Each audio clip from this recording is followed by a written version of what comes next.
Salut les amis, aujourd'hui je viens avec l'histoire de ce jeune Africain d'origine congolaise.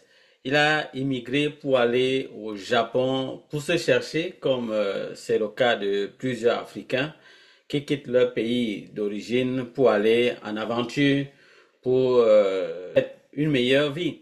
Il va partager son histoire, ses expériences et les erreurs qu'il a eu à commettre en tant qu'immigrant. De temps en temps, je vais devoir un peu arrêter la vidéo pour donner ma part de point de vue. Évidemment, en commentaire, vous pourrez également dire ce que vous en pensez. Sans plus tarder, on va commencer à écouter ce qu'il a à nous dire. Aujourd'hui, c'est la fin de l'année, c'est le dernier jour de l'année 2024. Alors, on va se permettre de faire une vidéo qui peut nous permettre de se projeter sur ce qui s'est passé avant, en 2024 en particulier. Alors, déjà en 2023, j'étais au Congo, je suis enseignant ici au Japon. Alors, je me suis dit qu'apparemment, le Congo n'est pas trop un pays qui peut-être me convient de façon générale parce que je suis quelqu'un qui est un peu universel. Et donc, le Congo était un peu trop local pour moi. Alors, j'ai décidé de quitter. C'est vrai que je gagnais quasiment ce que je me suis rendu compte que je gagne ici. Enfin, avec l'argent que j'arrivais à épargner, hein, à avoir de côté. C'est presque la même chose que ce que j'ai ici. Mais c'est vrai qu'avec les chiffres, tu peux te dire qu'ici, tu gagnes plus. Mais la réalité est telle que tu te rends compte qu'il y a trop des taxes ici et autres qui ne te permettent pas de réellement... faire du paquet. L'argent qu'il arrive à épargner, donc ça veut dire qu'il arrivait à épargner dans son pays, d'où il vient au Congo pratiquement, c'est le même montant qu'il a en train de se battre à épargner au Japon, là où il se trouve. Et je veux vous dire que c'est vraiment le cas pour beaucoup d'Africains ou beaucoup de personnes qui quittent leur pays pour arriver dans ces pays développés. Quand ils font le bilan, ils se rendent compte que le montant qu'ils épargnent finalement à la fin du mois, à la fin de l'année, c'est pratiquement la même chose. Et parfois, peut-être avec même beaucoup plus de peine. Vous voyez, un autre aspect, c'est que ici, quand on regarde le montant qu'on gagne, si tu veux regarder juste ce que tu devrais gagner, parce que on va te dire un emploi, c'est 25 dollars de l'heure. Quand tu vas calculer par rapport au nombre d'heures que tu fais, c'est-à-dire prenons un exemple simple, 25 dollars de l'heure, et je travaille peut-être par semaine 40 heures. Ça veut dire que je devrais avoir normalement 1000 dollars par semaine et 2000 dollars aux 2 semaines. Et par mois, j'aurais donc 4000 dollars. Et quand on calcule 4000 dollars, mais c'est quand même énorme, c'est quand même, en fait, c'est considérable. 4000 dollars par mois, c'est quand même un peu considérable. Mais maintenant, s'il faut regarder combien on te retire, parce que les 4000 dollars, en fait, tu ne l'auras pas dans ta poche. On va te couper une bonne partie de ce salaire-là. Et parfois, ça peut aller autour de 1500, 1300 dollars. Vous voyez, on va vous couper une bonne partie de ce salaire. Ce qui déjà va réduire déjà votre montant. De deux, le coût de la vie. Et avec d'autres dépenses, ça va vous ramener tout simplement presque encore à zéro. Alors, ce qui s'est passé, c'est les erreurs que, vous savez, les leçons ou sinon les erreurs que j'ai eues à commettre en 2024, c'est déjà en venant ici, je ne connaissais personne. Alors, je suis venu ici parce que j'avais eu le contrat du travail depuis le Congo. J'ai eu le visa depuis là-bas, donc je suis venu directement, j'ai commencé à travailler le lendemain. Avant même de commencer à travailler, quand je suis arrivé ici, bon voilà, j'étais à l'hôtel et tout. Bon, je continue. Donc, la première chose, c'est parce que je ne connaissais personne. Et ça m'a pas facilité la tâche parce que j'étais perdu dans ce système ici où je devrais forcément avoir de soutien que par la compagnie qui m'a employé. Et donc, parfois, ces gens-là, ils ne sont pas là pour ton bien, hein, ils sont là pour leurs intérêts. Donc, ça, c'est un autre aspect important qu'il faut déjà noter avant de venir dans ce pays. Vous devez comprendre que ceux qui vous prennent dans leur entreprise, quand ils vous donnent le contrat étant dans votre pays là-bas, sachez déjà que c'est parce que la plupart de ces chefs d'entreprise, c'est parce qu'ils savent que ceux qui sont sur place leur demandent beaucoup plus. Donc, c'est-à-dire qu'ils sont plus exigeants. Donc, par rapport au service qu'ils donnent, à la tâche, au poste ils veulent leur offrir, ils sont exigeants en termes du salaire qu'il faut qu'ils reçoivent. Donc, du coup, ils savent que de l'autre côté, la main-d'œuvre sera moins chère parce que déjà, vous pensez déjà que non, le fait d'être déjà dans ce pays-là, c'est suffisant, vous avez déjà réussi. La deuxième chose, c'est la langue. Quand je suis venu ici, il y a des choses qu'on fait ici qu'il faut forcément que ça se passe en japonais. Et mon niveau de japonais était très nul. Et donc, c'était difficile. Ça encore, ça m'a rendu encore plus esclave du système de la compagnie. Vous qui avez l'intention, vous aviez l'intention d'arriver dans ces pays, que ce soit si vous venez peut-être au Canada ou bien aux États-Unis, vraiment préparez-vous déjà au moins pour ce minimum-là. Vraiment, vous quittez dans un pays, vous savez que dans ce pays, on parle le français, l'anglais. Vous avez des difficultés avec l'une de ces langues et puis vous engagez quand même à y aller. Vous voyez que vous partez déjà avec comment on peut dire, des inconvénients, avec déjà des choses qui ne sont pas favorables pour vous. Venir dans un pays pareil, peut-être pour quelqu'un qui va aux États-Unis, il faudrait qu'il soit vraiment, qu'il se batte quand même en anglais, qui se mettent quand même dans une position minimale, que s'il y a des jobs, qu'ils puissent quand même comprendre ce que les gens vont dire, pouvoir communiquer avec des personnes, que ce soit au moins quand même la base qu'il est. Il y a des gens qui sont prêts à aller, c'est-à-dire comme si c'était de l'aventure, ils ferment les yeux, ils y vont, ils se disent, non, là-bas, dans tous les cas, je vais me former, je vais m'habituer. Bon, et ce n'est pas toujours évident. Quand vous arrivez, il peut ne pas avoir le temps pour le faire. Et du coup, entre-temps, vous allez devoir payer des factures. Et vous allez le faire comment quand vous n'avez pas de job? Vous allez voir donc que vos ressources avec lesquelles vous êtes venu vont s'épuiser au fur et à mesure.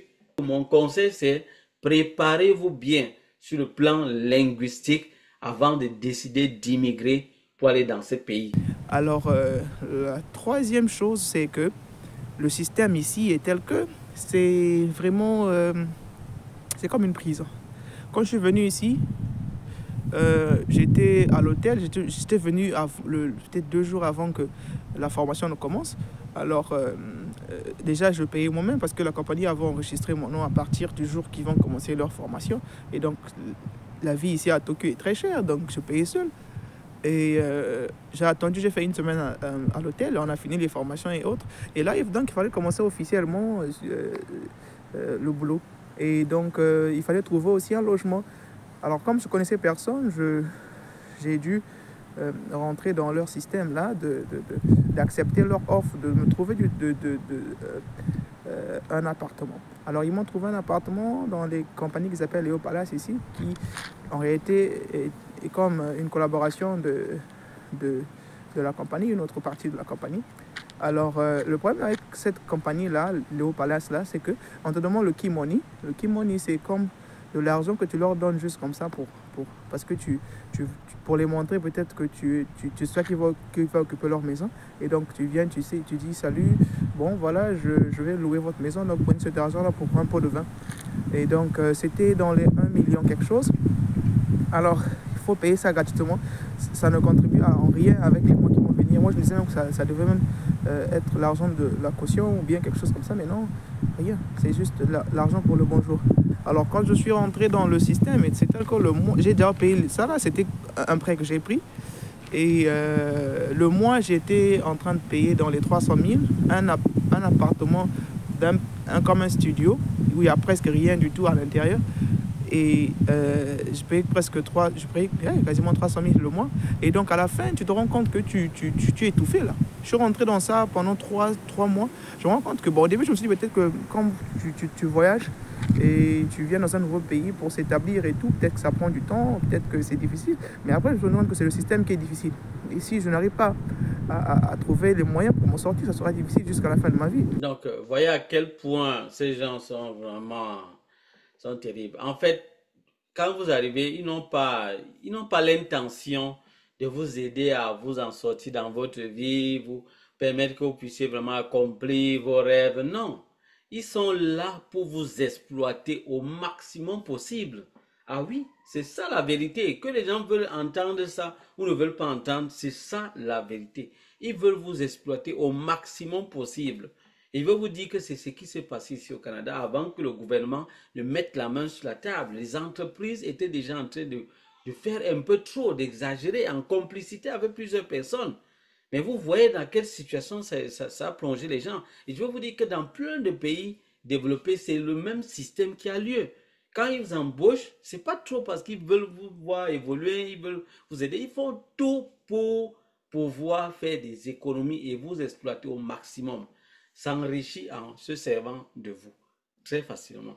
Lorsque vous allez arriver, ils vont vous mettre dans des situations tellement difficiles vraiment pour vous en sortir, mais ils vont vous consoler avec cette idée-là. Non, sachez que ça prend du temps, ça prend du temps, ça prend du temps. Et on reste dans une espérance qui est vraiment une espérance trompeuse, parce que parfois ce temps que ça prend là, c'est peut-être 15 années ou 20 années. Vous comprenez, c'est peut-être 15 ou 20 années. Dans un certain moment, vous comprenez que vraiment, ceux qui peut-être doivent immigrer dans ces pays, et peut-être ne pas trop se casser la tête, c'est des enfants qui ont dans les 20 ans, 18 ans, 19 ans, 20 ans. Mais combien d'entre eux aussi sont matures pour pouvoir vraiment éviter de tomber dans des dérives? Parce qu'il y a beaucoup de pièges qui attendent des personnes dans ces pays-là. Ça, c'est un autre problème. Mais sinon, ceux-là, au moins, c'est bon. S'ils passent peut-être 15 années de leur vie avant de se réaliser, bon, ils n'ont pas, c'est pas trop grave à ce niveau-là parce que ils auront peut-être 35 ans, si c'est à 35 ans qu'ils commencent à construire certaines choses de la vie, bon, c'est pas grave, c'est pas tuant. Ils sont encore jeunes. Mais pour quelqu'un qui arrive dans, 40, une quarantaine, hein, ou bien 35 ans ou 36 ans, et il lui faut faire 20 années pour pouvoir commencer à se réaliser, mais ça veut dire que c'est un peu comme s'il a perdu un peu son temps. Vous comprenez un peu?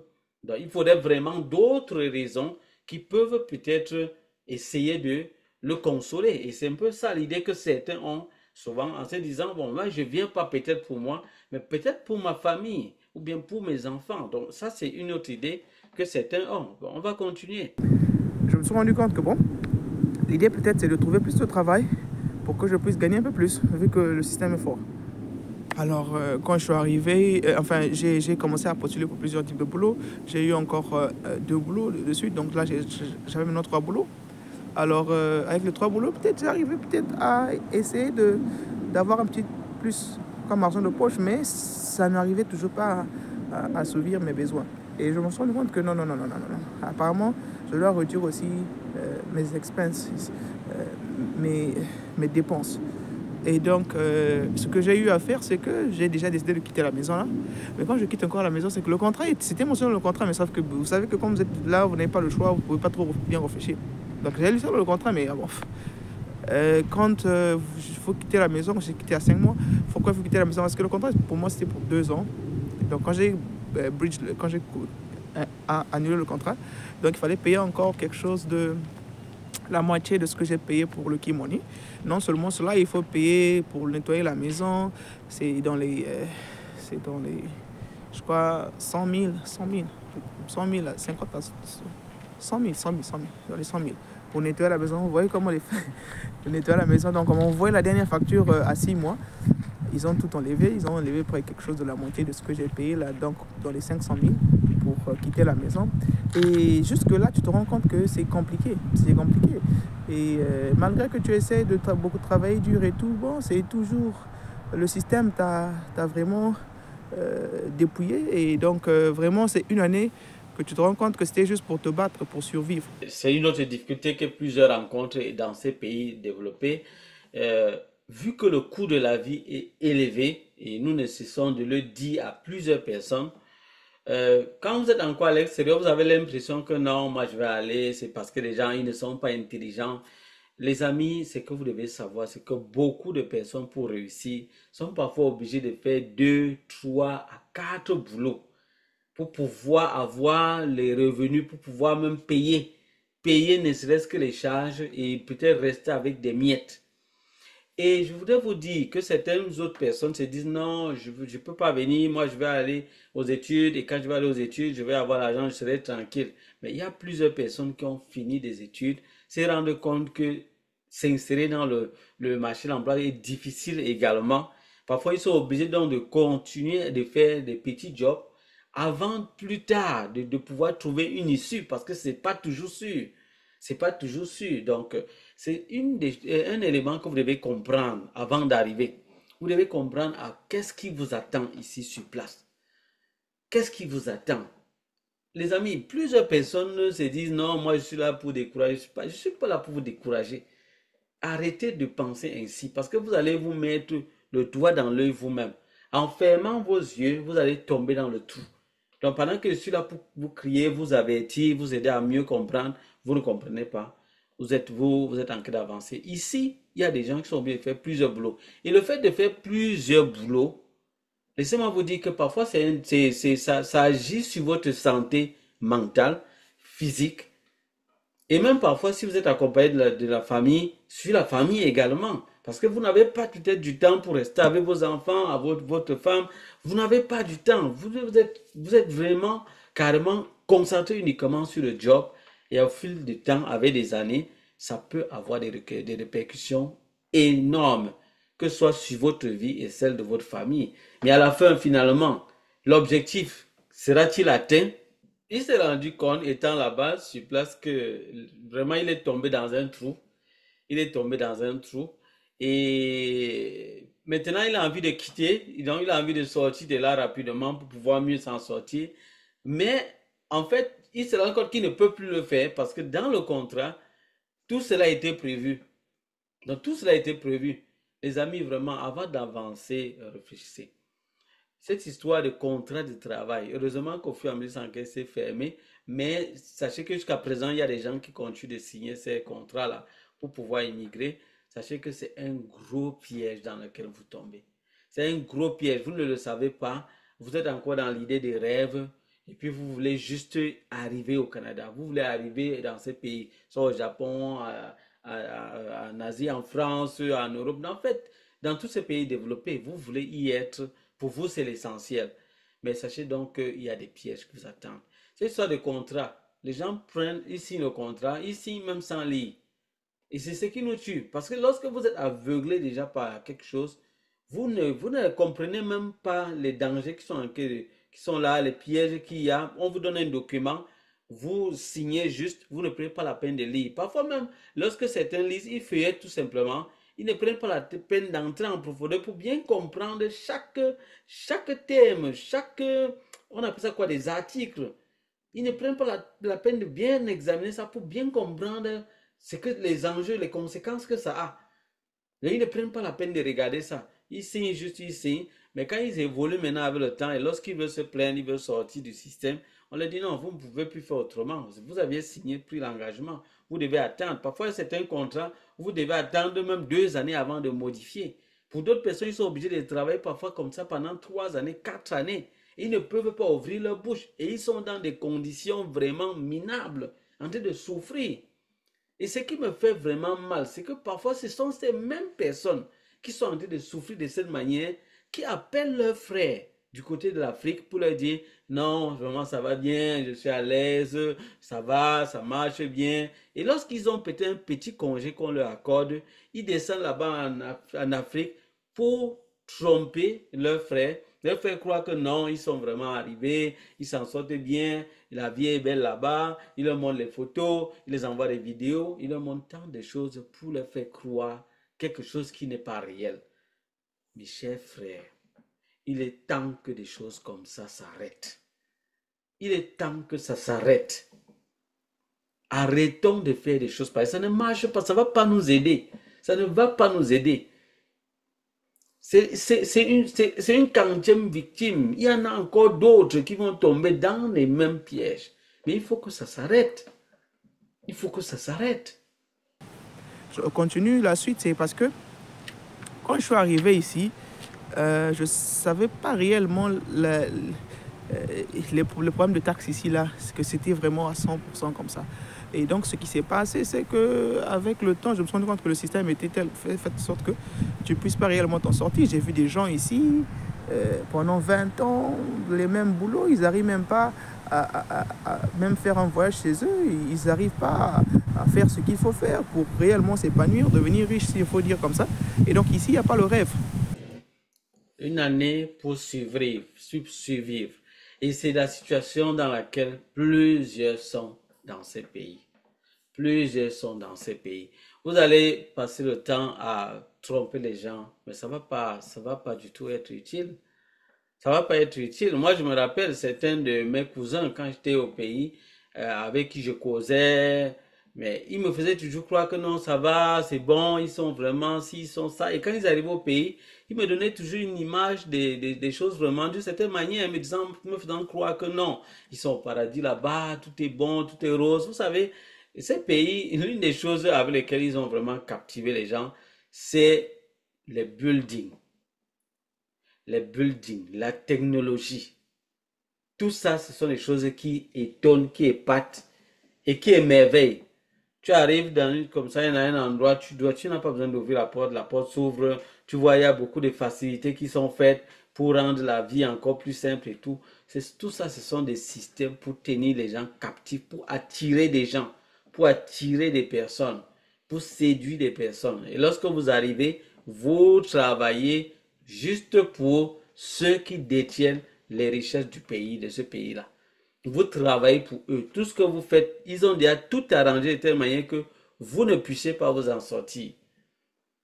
Donc, il faut trouver d'autres stratégies pour vous en sortir et ça devient très, très, très compliqué, très complexe, les amis. Donc, voilà autant de choses, voilà autant de situations dans lesquelles les frères, plusieurs personnes vivent. Et il n'y a pas que les Africains qui sont dans cette situation, il y a plusieurs personnes venant de plusieurs pays qui sont également confrontés aux mêmes difficultés. Ça sera tout, les amis, pour cette vidéo. Si vous avez aimé le contenu, likez-le, partagez-le également à d'autres personnes. Ça peut sauver plusieurs personnes. C'est votre manière à vous de contribuer à ce que vraiment les choses changent. Et comme je l'ai dit dans l'une de mes vidéos, il est temps que les Africains en particulier prennent leur destin entre leurs mains. Que les Africains se lèvent pour pouvoir construire leur continent. Parce que les amis, ça ne va pas du tout.